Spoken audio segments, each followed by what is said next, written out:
A French writer Voltaire once said, "Lord, protect me from my friends, I can take care of my enemies." It means that never put too much trust in your friends. This is law 2 of getting power. Let me explain it by telling a story of Michael III.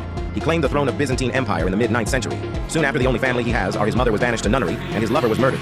The emperor was now a young, inexperienced ruler surrounded by intriguers, murderers. Emperor was then, like a wild horse got loose. A man named Basilius saved Michael's life.